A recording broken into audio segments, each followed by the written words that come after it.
justice.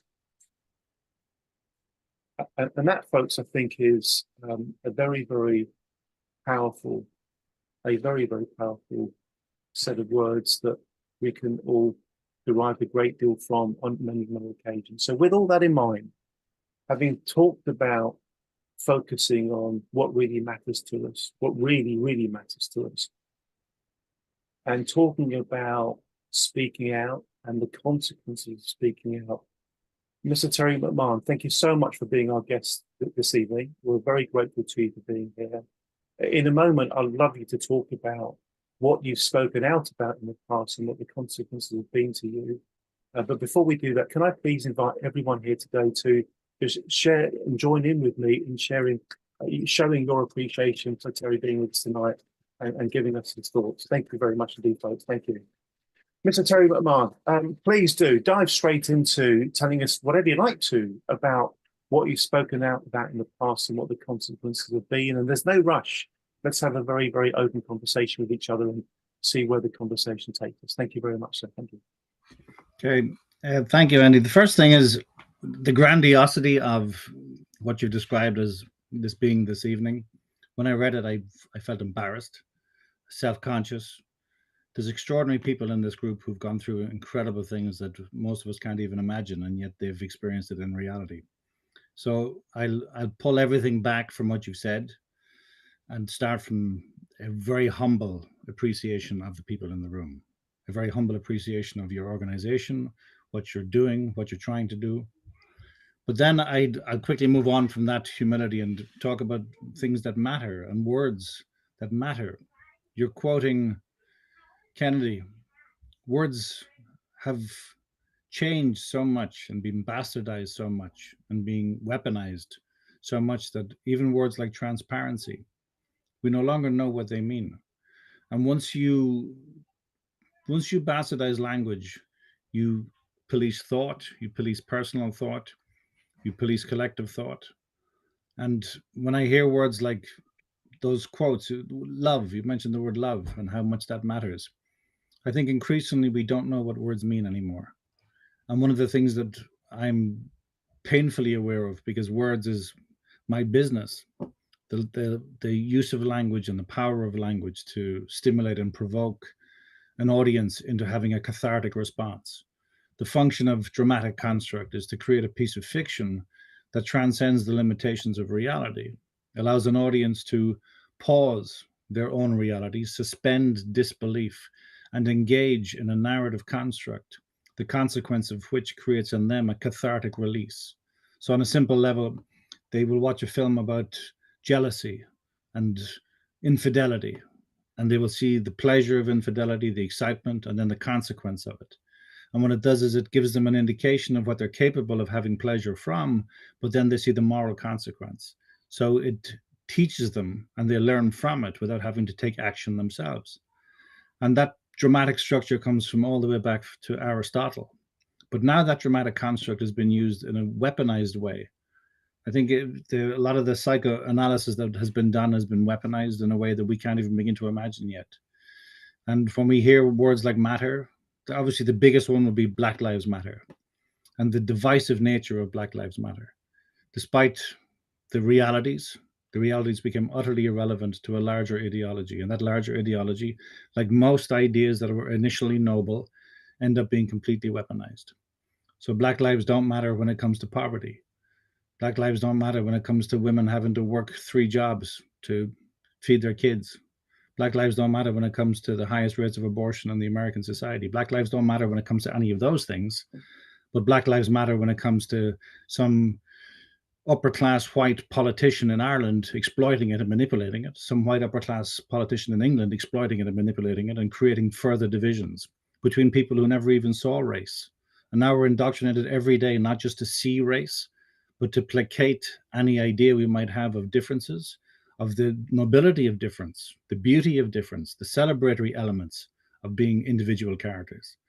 We've destroyed all of those things. So I think, and I'll try and keep brief, but for me, my biggest fear is that language is losing all meaning. And my son, my eldest son, when I was involved in one form of activism and the government betrayed us and we were horrified at this public betrayal, his young response was, how stupid are you to have trusted them in the first place?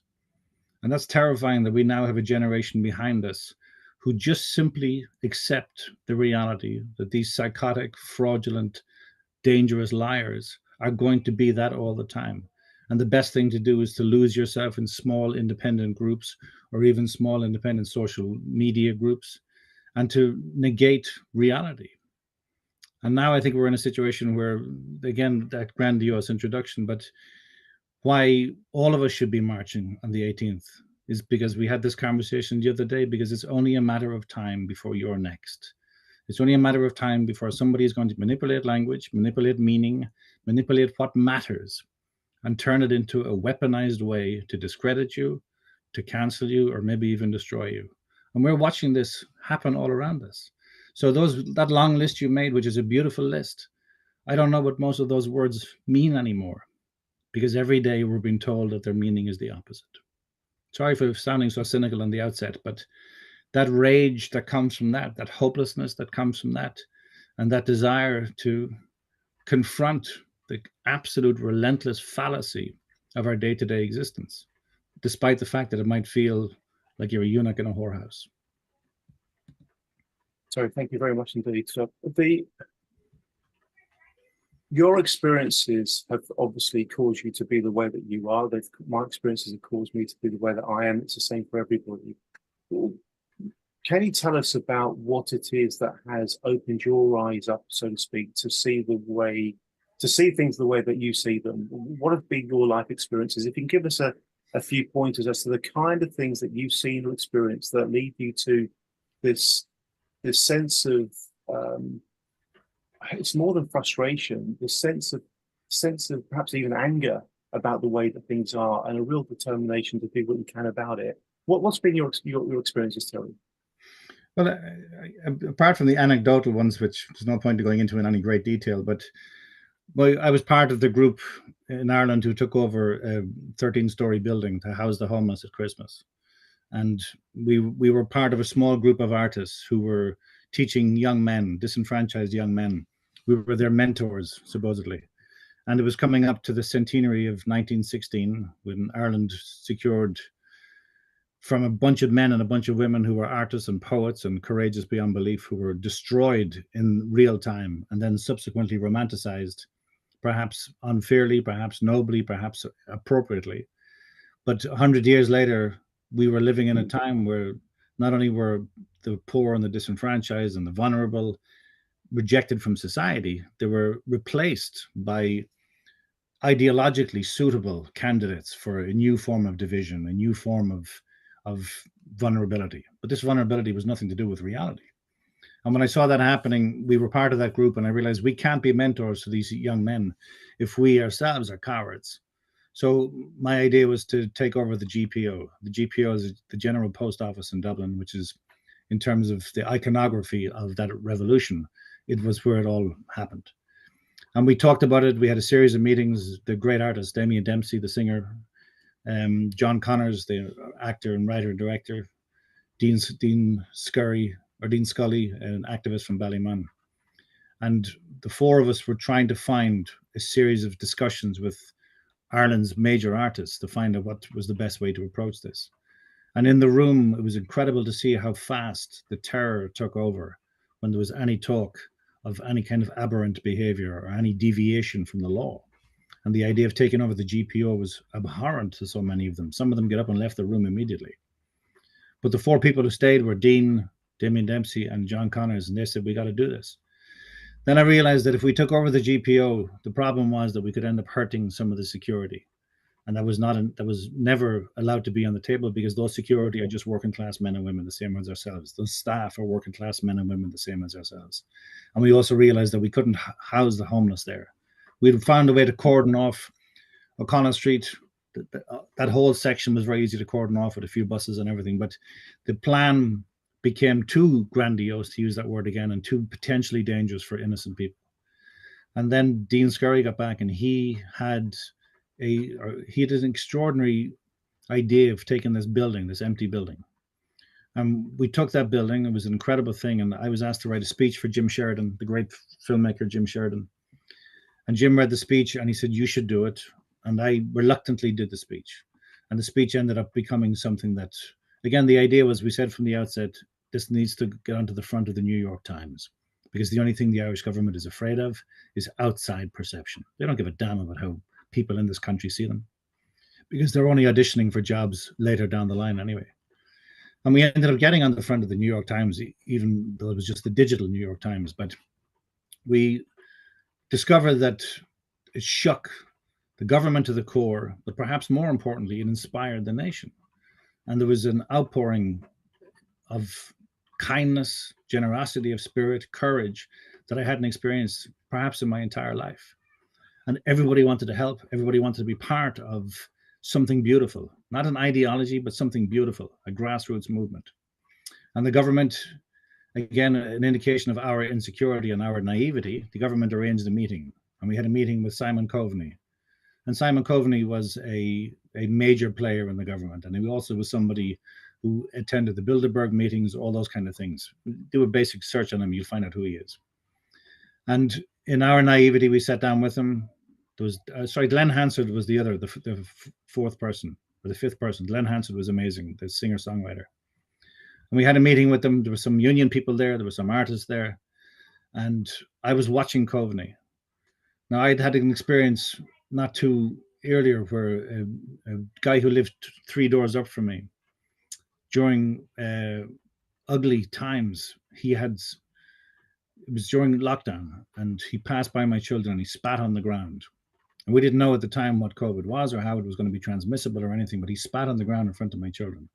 And I knew he'd been to jail. I knew he had a bad history. And I confronted him. And he looked at me. And I vividly remember how he looked at me. And there was a coldness. I've worked with the so-called mentally, the word we used at the time was mentally handicapped. I don't know what the PR term is now. But I worked with them and I found them to be extraordinary people. But I had seen something in him that I'd never seen before, except one time before. And I remembered it. And a short time later, this guy looked at me and he says, "If you were going to do something, you would have done it already." And that was his line. And I remember how clearly powerful that line was. And then a few short months later, his brother had become so frightened of him, he wore a camera attached to, a body cam attached to him, recording at all times. And his brother recorded his own murder. This guy pummeled his brother to death, murdered him 3 doors up from us. Now, the look in his eye that I had seen, I said it to my missus at the time. I says, "I've only seen that look in somebody's eye one time before. That level of psychotic coldness." And it was Simon Coveney sitting in that negotiation room discussing the future of the homeless. Now, he promised that he would have children out of temporary accommodation within a 6-month period. He guaranteed this. And that was the major negotiation point in the whole process. And the second one was I wanted own key accommodation. I had been homeless. I knew what it was like to dream of having a bedsit. I had a bedsit when I was 15. I was homeless when I was 15, and I got my first bedsit. And the feeling of putting that key in that door and turning that key for the first time and closing that door behind you and getting into a bed where nobody was going to kick you, nobody was going to do anything to you, the weather wasn't going to rain on you or snow on you. It was an amazing experience. I felt like a king. And those were the two major negotiating points. And he promised to deliver on those. And within the shortest time frame, he left his position, was promoted to a more powerful position, and those children in that accommodation were completely forgotten. And now the level of homelessness in this country since that occupation has increased. I think it's 87%. So when we talk about when are those moments or when are those times, we all have moments in our life where we start to realize that our reality and our ethics and our naivety and our honesty are nothing more than tools of stupidity to be exploited by these people. But in that instance, it was, for me, a very verifiable case that not only are these psychopaths capable of extraordinary, grandiose lies, they get pleasure from it. And the pleasure is, I don't know what, I'm not going to try and psychoanalyze them, but they're not just getting pleasure from it, but they're getting rewarded from it. And I see that everywhere now. Fraudulent liars being rewarded, truth seekers being punished, and the fact that we don't even know anymore what is what and who is something that benefits them immeasurably and does terrible damage to us. Terry, this is so interesting. When you think about the future, do you see something happening where the pendulum might start swinging back in the right way? Do you feel bleak about the future in that regard, or is there something coming over the horizon that's going to save us, or am I just being naive? No, but even when I hear words like pendulum, the thing is that, they say the only thing that history teaches us is that history teaches us nothing. But when there were major social movements in the past, they were people led. Now major social movements are ideologically led, and they are created on TikTok, and they're created on Instagram, and they're created on Facebook, and there's this sweep of self-righteousness, sweep of activism that bears no relation to anybody's reality. So again, and I give the example, the only reason I mentioned Black Lives Matter is because in that instance, you're talking about one terrible, tragic death. I'm not suggesting for a moment it was anything other than that. Yeah. But at the same time, the fact that that was used to create civil war in America is horrific beyond belief. I think there's 27 people were murdered directly as a consequence of it. And these people were described as heroes. But during lockdown in Ireland, we stuck elderly people behind plastic glass and wouldn't allow them to touch their grandchildren or their children, wouldn't allow them to touch each other. We took them out of hospitals and put them in old folks' homes. In the hospitals, they were being given treatment and being protected. In the old folks' homes, they were given nothing. And we had this incredible, arrogant belief that somehow we were all in this together. And our belief in that, our insistence that that was true, despite the fact that the people who were telling this were bona fide liars, verifiable psychopathic liars, gave me a level of heartbreak that is impossible to describe. Because that pendulum you talk about, that was our time. That was our opportunity on a small level to go, this is wrong. This is ethically wrong. And the fact that we were willing to rob our children of their education, the fact that we were willing to shop our neighbors, turn on each other, turn on our family members, turn on friends, the fact that we were so easily manipulated into becoming aggressively ugly in our behavior and our thought processes. And then after the fact, now that we can retrospectively look back, people not only don't feel any remorse, they've doubled down on it. So when we talk about pendulums, I think there might be an extraordinary noble group of people out there, but there's too many. Yes, love, give me a second. About 5 minutes. Okay, this is my daughter here, everybody, my two daughters. They're going to see Beetlejuice tonight. All right, girls, I'll be out in a second. They're ready. Lovely. These are the pendulum. These give me hope. You have right. 5 minutes. Enjoy Beetlejuice, girls. You have 5 minutes until we have to spray your hair. Okay.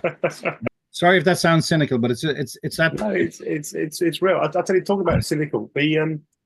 One of the big things we've been talking about in the UK this year has been the documentary Alan Bates versus the Post Office. So you've seen it, I guess, yeah? You've seen it? Okay. Yeah. And for many of us, even folks like me who spend a lot of time campaigning and thinking about what's wrong that needs to be put right and the amount of dishonesty in the system, for many of us, that documentary has taken us somewhere new, even further in our sad realization that there's frankly a lot of corruption in the system. And I almost feel stupid, frankly, feeling myself now to be rather naive about just how much some people will seem to do to protect their interests at the expense of others. Can you imagine being able to sleep at night knowing that you've allowed false testimony to be given in a court that's resulted in a pregnant lady going into jail? You know, it's just absolutely shocking. Now, I guess part of that, Terry, is about the power of the documentary to kind of transmit those ideas. You're a filmmaker, you know this stuff inside out, back to front. Why can film be so powerful if it's done right? And can you conceive something that might be able to carry the kind of message that we all want to be carried about just how wrong the system is in terms of the kind of corruption and connivance that's going on? Any thoughts around that kind of space, Terry? Again, it's interesting because the difference between a catharsis power to stimulate and provoke an audience into individual or collective yearning for transcendence, for change in the truest sense of the term. Yeah. The thin line between that and propaganda is getting ever thinner. And it's interesting because governments, again, and as I said, this goes back to Aristotle. I teach this stuff, so it's how narrative structure influences us and impacts us on an individual and collective nature is something that theater makers and filmmakers and television makers and songwriters and poets have been obsessed with forever. But bizarrely, we're now getting to a stage where we can see, we use words like triggering. We know how to trigger people now. But people are learning how to behave from television and films. They're learning how to imitate being triggered. They're learning how to imitate empathy, learning how to imitate activism, because it's actually about a kind of narcissism as opposed to a collective or individual transformation. So it's more important that you film yourself weeping rather than try to understand what is the context of the weeping. It's more important to talk about your reaction to something rather than to try and interrogate where the power came from. But I still know, I do know, thankfully, I know that film has the power still to create a collective cathartic response in an audience that governments are terrified of. It's why social media needs to be controlled by them, because they need to constantly control that narrative. It's why they're bringing in the most draconian censorship laws imaginable. And bizarrely and perversely, this is being celebrated by the left. There's no time in history when censorship was ever used by anybody except those in corrupt power to control those with no power. That has always been the function of censorship. Now we've reversed its meaning and we're pretending that censorship is somehow to the benefit of the vulnerable. And it's such a fallacy. But yet, I think there is a huge yearning in people to get back to the basic, simple idea of truth. Again, words like love. And film has that power. Film has the ability to take you on a transcendent journey for 2 hours or whatever, that by the end of it, your presumed moral position, the function of film, the function of a setup is to confront your presumed moral position. Once your presumed moral position is confronted in a way that the seeds are sown for you to question it and to question your behavior, question your thought process, question the consequence of your action or inaction, that becomes the beginning of something potentially remarkable. And again, that story about the post office is a perfect example. But the other reality is that there were so many people who knew how horrific those people were being treated, and they did nothing and they didn't care. I think it's back to that idea. And again, I'll give this as an example, and I'm not trying to be controversial. Whatever you're feeling on abortion, that's fine. If a woman or a couple wants to have an abortion, they should be legally allowed to do so. For me, there's no conversation needs to be had there. But when that conversation is turned into words like compassion, when that conversation is turned into words like refusing to even recognize the life form of the unborn child, when that conversation is turned into an aggressive attack on anybody who questions the idea of the most vulnerable life form there is, we find ourselves in a position where we realize that you need to click your brain into a different way of seeing the world in order to justify that kind of dehumanization of both the self and another person. And increasingly, more and more people are not just accepting that dehumanization, but embracing it, because it comes without responsibility, it comes without consequence, and in fact, it comes with reward. And that, I think, that pendulum you're talking about, that pendulum is still swinging too much in that direction. That point you're making about this kind of the way that these aren't your words, the way the narrative gets kind of twisted and deliberately distorted and flipped around, and the innocent are made to feel like they're the guilty. This is a theme that comes up a lot in our space, Terry. We've got so many people on this call, and many others, of course, who are victims of outright misconduct by the banks, people who have been tricked and cheated into buying things they should never have bought, whether it's directly because of from bankers in pinstripe suits, so to speak, or from online scammers. They've been tricked into doing stuff. But so often, when they try to get justice, the system, the establishment, the agencies make them feel in some way culpable or in some way guilty or in some way stupid for having fallen for it. And it's so damned upsetting. It really is so damned upsetting. We know, for example, there are people who have had, and I know this to be fact, there are people who have had their entire pension fund stolen from them by scammers, who have been made to feel so bad about it and so guilty about it. There are men who've had their pension fund stolen who haven't plucked up the courage to tell their wives about it. And they're living with that sense of, oh my God, I feel so guilty about the mistake I made by giving those people my pension fund, and they then went and spent it on whatever they spent it on. That twisted narrative bit comes up in our world quite a bit, and it's actually pretty scary because it seems to have this kind of corrosive effect on people's confidence and willingness to fight back, and they end up not fighting back as much as they could. Am I explaining this okay, Terry? You get what I'm trying to say? Yeah. But when they talk about the new normal, remember that phrase? That phrase became so much a part of our language in less than 24 hours. It's incredible to watch it around the world, the new normal. And excuse me, part of the new normal is the normalization of obscenity. Now, when you feel that there is a justice system out there that will protect you in a case like you just described, that gives you courage. But when that justice system protects the people who stole from you, it doesn't just rob you of courage, it robs you of the capacity to take any kind of action. And that's a very powerful thing. So when the less powerful we are as individuals and as communities, the greater the power of the untouchable becomes. And that's what they're doing across the board. So the idea of the consequence of action leading to some form of justice, we know it to be a lie. And one of the things about what happened with the post office is that despite the overwhelmingly beautiful human response from the viewer on the story, how long ago did it happen? And how many people facilitated the absolute abhorrent destruction of so many other people's lives, and facilitated with full knowledge and willingly for a paycheck, or because they were afraid to question their boss. Now, one of the things I worked on a soap opera. I wrote over 100 episodes of a soap opera for my sins. And one of the things that there was a producer there, Niall Matthews was his name, a wonderful man. And he explained to me one time, I was at the writing a script and he was saying, this is great. This is fantastic. You need to rewrite it. Why? It's too good. And I thought he was being facetious, or I thought he was being patronizing. He says, no, let me explain to you. He said, if you go to McDonald's every day and you get a 99-cent burger, you want that 99-cent burger. If you go to McDonald's and someone gives you a steak, a fine blue steak, and it's a beautiful piece of meat, and you eat that, you're suddenly going to realize that 99-cent burger is a piece of shit. And now McDonald's is going to have to start giving you steak. So the last thing they want is steak.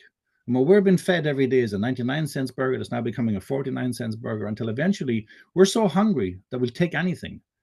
And once we know that the person, and again, it's back to the dehumanization process, but the function of soap opera is to create as many dramatic peaks as possible within any given short time frame, and then all is equilibrium again.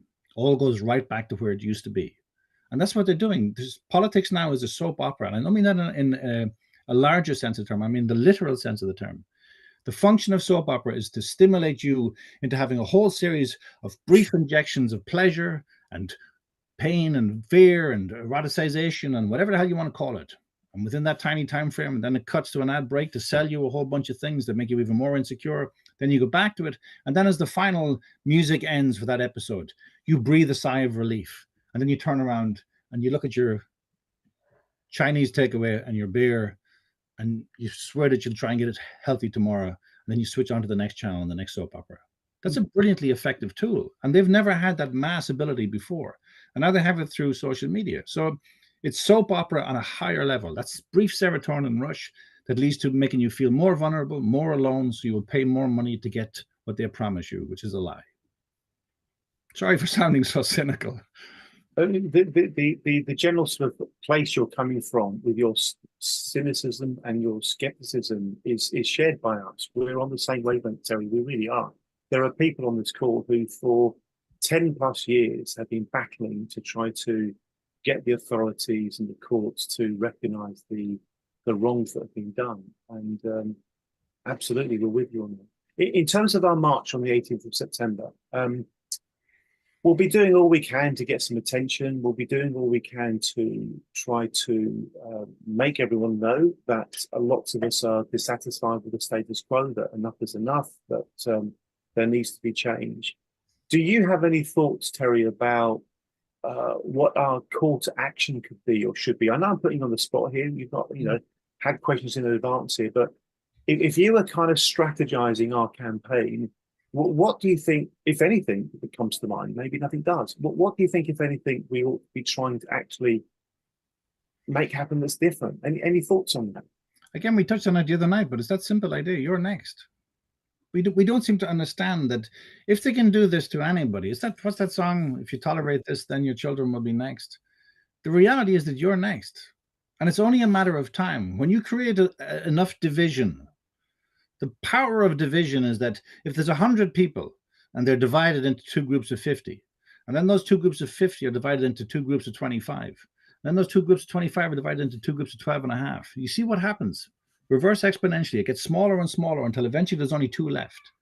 And your choice, your decision is to destroy the person in front of you or be destroyed. That's how division works. That's its power. The inevitability of you being next. Terry, thank you. Let's talk about the idea, and it's just the idea of some kind of documentary or film to carry the message that we think needs to be said. We've obviously got no idea about the film industry or making documentaries, all that kind of thing, right? What would be your thoughts, Terry, about the best way of going about trying to do something like that? And just let me just put this on record, as it were. Given the very, very obvious authenticity about which you go about your work and in which you feel the things you feel, it would be wonderful from our point of view to be involved with something like Terry, if that was possible. But putting that to the side, if we were dead serious as we are about trying to create a film, a documentary to articulate that people are being shafted left, right, and centre, and that the judicial system is corrupted, and that the politicians aren't trying hard enough, and that innocent people are having their homes unlawfully taken from them. Well, what could we think about trying to do to make that kind of thing happen? Any thoughts there? Well, again, the only experiential knowledge I have of this, we talked about it the other day, is I did a film called Patrick's Day. And it's a film that's about the right to intimacy for people with mental illness. And that film, I was made for about, I think, 460,000, which in film terms is a tiny budget. But that film ended up, it had its world premiere at South by Southwest in America, which is a huge festival. And it was the first Irish film ever selected to be there. It was a big deal, supposedly. But that film went around the world. It brought me around the world, brought me to multiple continents, multiple countries I never thought I would go to. And the same response happened over and over, where after the screening, profound question and answer session would lead to people slowly raising their hand, and a tiny little voice would come out of the darkness, and people would begin to tell their story, their experience of mental institutions, their experience of the dehumanization of people who claim to be protectors of them. Now, the consequence of that was that, along with another film, it became instrumental in changing the laws of how mentally ill people are treated in our country. Now, the only reason anybody gave a damn about that film in terms of the government was because there was two major figures. It was Professor Ivor Brown and Dr. Gareth O'Connor, and both of those men were mavericks on the world stage. They were Irish, but they were mavericks on the world stage. Dr. Gareth O'Connor was the head of the Johns Hopkins, and Professor Ivor Brown was, again, world-renowned. And both of them said that the film should be used as a teaching tool. Yes, baby? Your minutes are up. Okay, thank you very much. I'll be right down.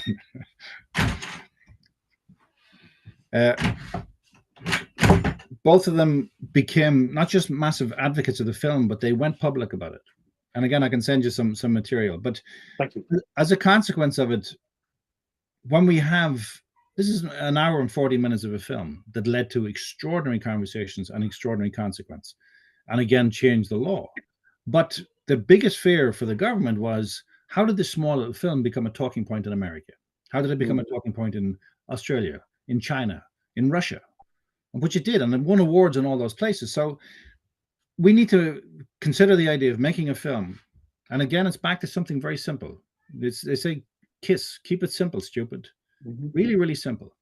A simple story about, I hate this phrase, ordinary people. It's a phrase that always sickens me because it's used by politicians all the time. There's nothing ordinary about the lives of people going through these things. Nothing extraordinary or nothing ordinary whatsoever. It's profoundly extraordinary.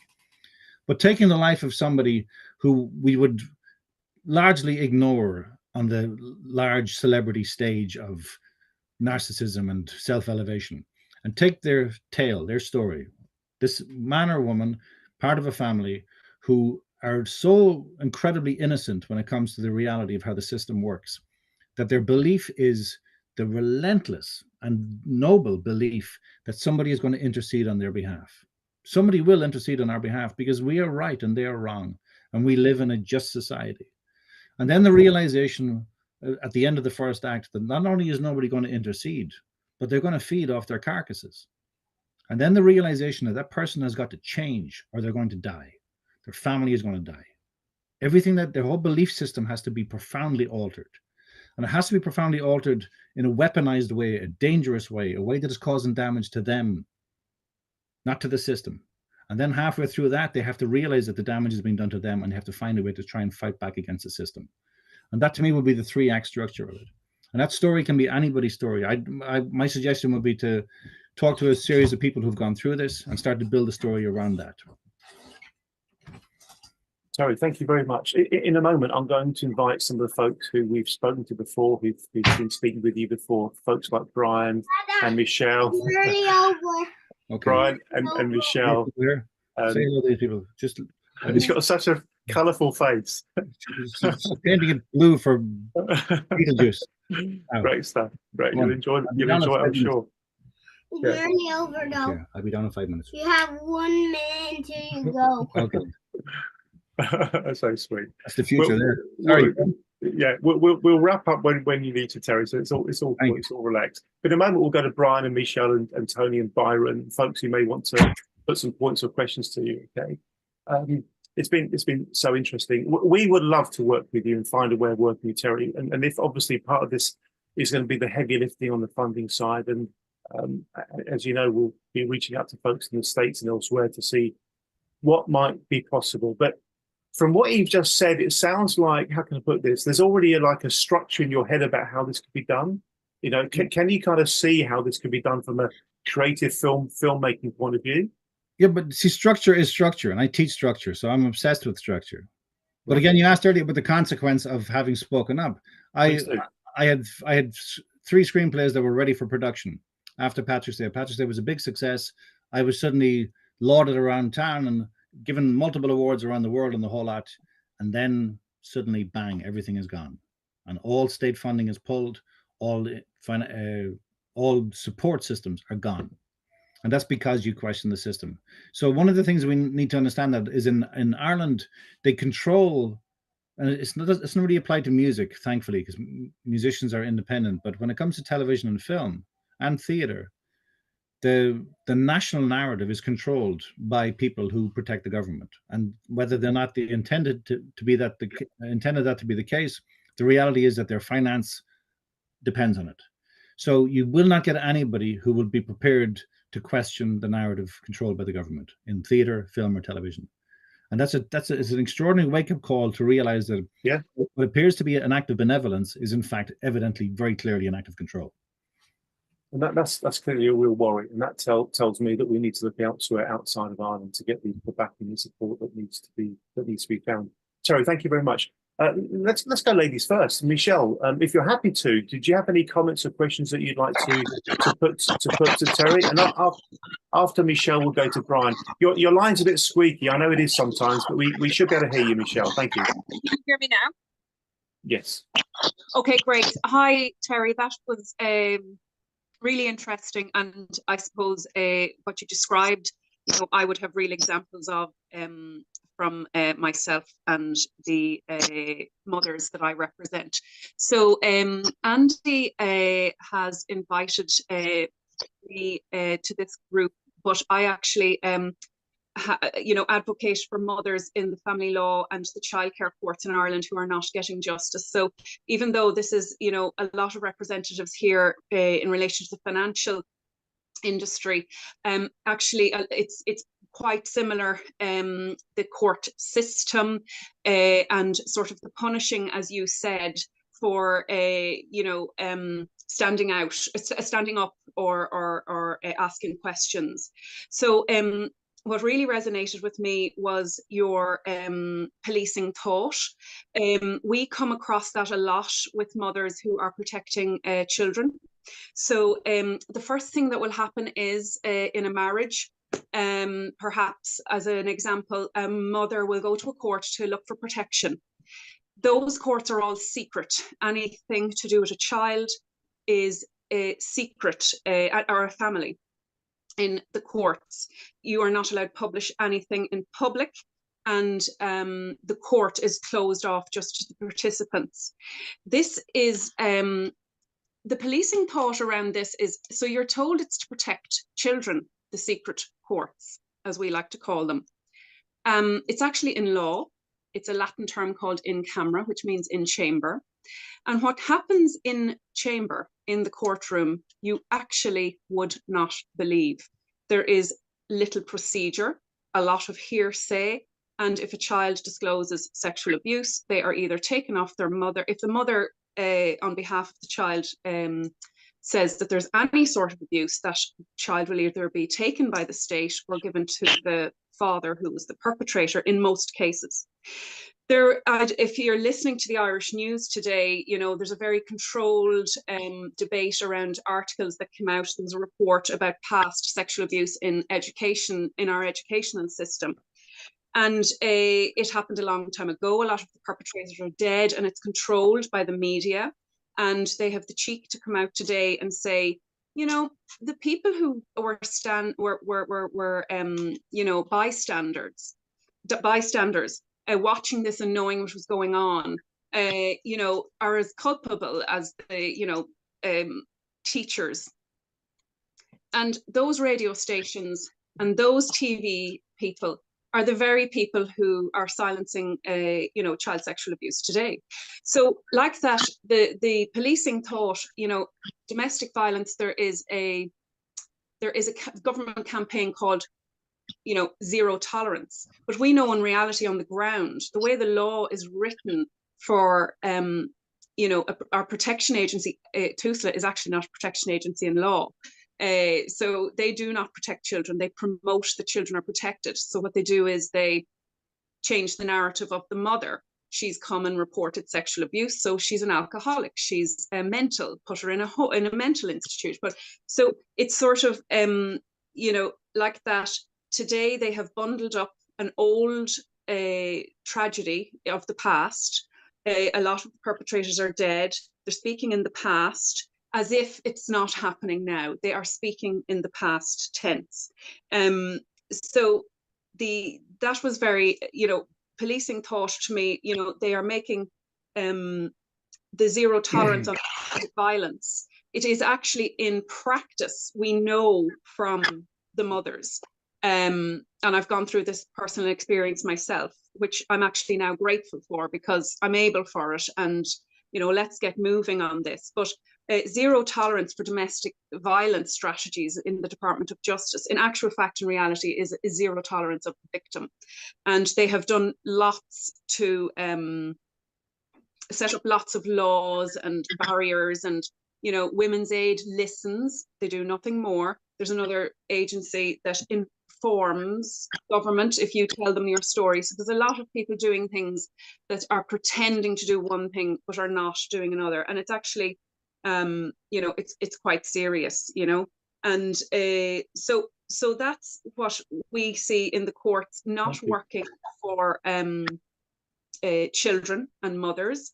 And judges are completely biased. They're breaching their oath all the time. Government people, media, they're not listening to us, and they will not change the law to get a child protection agency. The only laws that we have to protect children are on Garda Síochána, and they just turn a blind eye to sexual abuse crimes in general. So basically, it's spin. So thank you very much. Michelle, thank you very much indeed. Terry may well want to come back to you on some of the points you made, Michelle, before we then go to Brian. Terry, thank you. Michelle, I'm on the verge of tears here listening to you. Unfortunately, I know a lot about what you're talking about in terms of anecdotally and hearsay and so on and so forth, but obviously you're experiencing it on the ground and firsthand. I can't even begin to imagine the pain of that, but I do know the structure of what you're talking about. And again, it's where fallacy becomes fact and truth becomes irrelevant. And when you see that being used by the judiciary and by a court system and by people in power, and you're standing there and you're in comprehension, you're going, everybody in this room knows this is a lie. And yet we all remain silent. I'd love to talk to you further about this because, again, in terms of a larger narrative, I like my only knowledge of this is my ex-partner is a midwife. She's a lactation consultant and a brilliant one, an amazing woman. But every day you see women. We again, and I give the example of abortion, not because of. Dada, Just, can we go now? Yes, we can. Go on, go ahead, go girl, give your dress. Not because of any moral position on it. Again, it's the individual's choice. But that idea of we will put 4 times more money into facilitating an abortion than we will into facilitating a birth. We will make sure that we talk at length about women's rights, and yet women are herded like cattle into the hospital and put on the equivalent of conveyor belts so that the consultant can be at the golf course at 3 p.m. The reality of what we claim to be doing versus the actuality, Daddy, as you know yourself. Yes. can you give me keys to Granddad's car now? I can. Mama has it there. Oh. Yeah. So She's gonna win the award for the cutest child there's ever been with the things on her face there. Thank you, Terry. Thank you, Michelle. Let's go to Brian.